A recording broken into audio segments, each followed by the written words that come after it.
Istorya. The neighbors gathered at the Kamaldang's dine. Hala, patay. So, wrong. Tatawa mo kayo.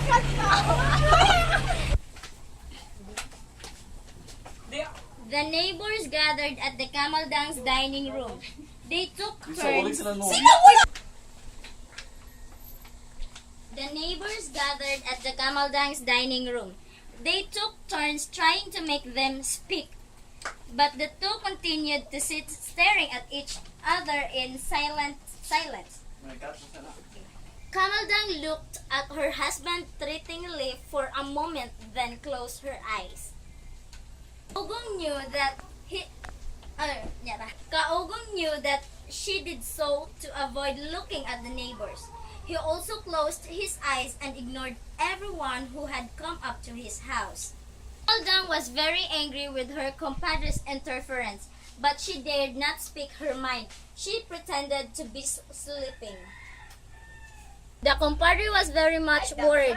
He ran to the village herdsman. The compadre was very much worried. He ran to the village herdsman. Herdsman came, and when he saw the motionless, silent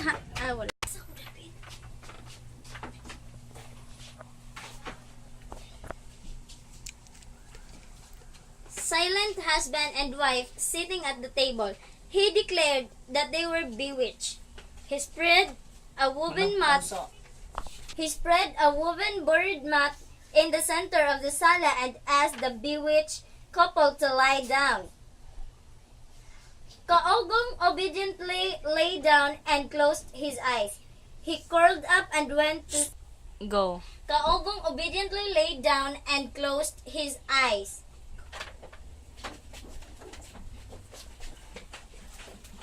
He curled up and went to sleep, but Kamaldang refused. He curled up and went to sleep, but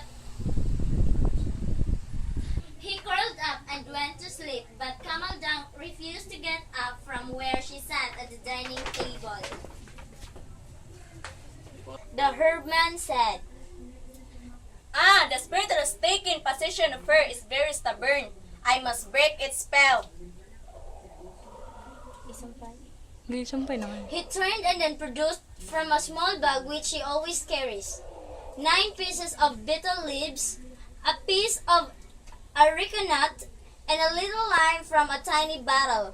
He examined the leaves closely to choose those which had veins running in identical arrangements on each side of the midrib.